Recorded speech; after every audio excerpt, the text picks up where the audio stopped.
Hi, I'm Carol Best, and I want to thank you for agreeing to help us out with making face masks for Olmsted County and the Rochester area. I have created the stitch out on my Longarm quilting machine, and what I'm asking for you to do is to finish this into a face mask. So I'm going to step you through the process of how this should happen. You actually will get it without the corners cut out, but I had cut out all of the ones that I had currently, so just know that you'll get it into a rectangle here. Just trim the four corners if you would, so when it gets flipped out, or right sides out, you will be able to cut the bulk in the corners. All right, we're going to cut the jump stitches on the openings for the elastic on either side, and then trim up any of the loose threads on the bottom. The next thing we're going to do is we're going to finish this seam here to allow for a finished edge, and however you choose to do that is fine. I'm just folding it and folding it one more time. I'll go ahead and pin it into place before I can get it to my machine, and I will do the same on the other side. When doing this on a domestic machine, it's a little easier because we can do this step before it gets stitched out. The nice thing about being able to stitch this out on my Longarm is that I can do this in a large format. I made 60 within a couple hours, and then I just needed to cut them out. All right, let's bring this over, and I'm going to top stitch this.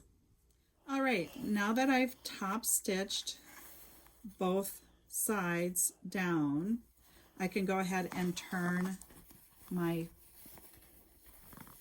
mask.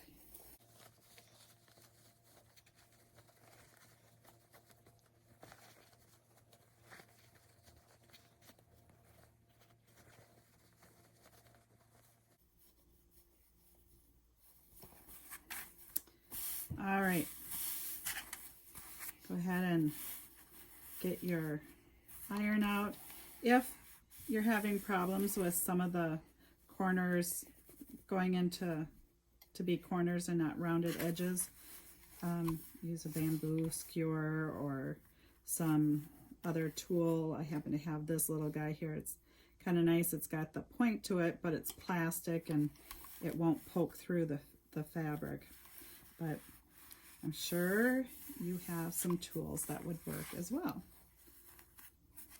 All right, just iron it nice and flat. Then to make the pleats, I just fold it in half, iron it, and then fold it in half again on both sides. Iron those. Oops.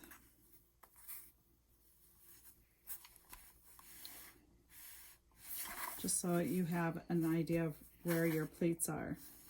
So at this point, then whether you want to pin them or just go to your machine and pleat them, that's, whatever your skill set is for that. I'm just going to let's go over to the machine here, and you can see how I finish this. All right, the first thing I'm going to do is I'm going to go ahead and top stitch starting at the opening. Make sure you go ahead and back stitch this. Keep it as close to the edge as you can, up on top anyway. Back stitch because that opening is going to be used often.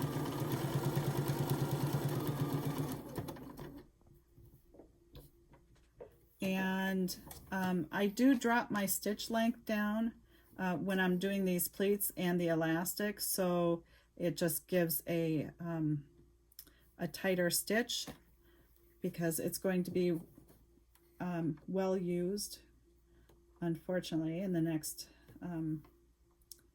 foreseeable future anyway. All right, if you have problems finding that opening, like I am here, I just go ahead and take my stiletto, find the opening, and I put the elastic inside about a 1/2 inch or so, and I will go ahead and bring my needle back to the center, about 1/4 of an inch, and go ahead and start stitching. And I go back and forth a couple times just to make sure that that elastic is down tight. Again, because it's going to be well used and we don't want them to pop out of there. All right, I make my pleat, and I'm going to come do the second pleat. There we go. And a third pleat. Of course, you can pin this if you feel more comfortable doing that.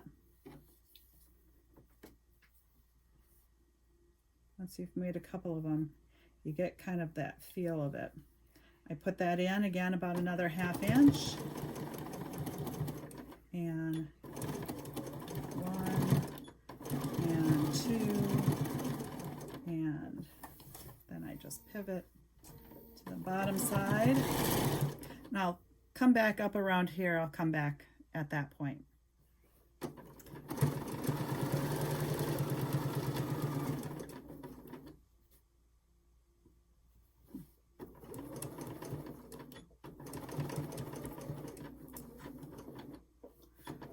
All right, here I am at the end. Just go ahead and clean up those threads.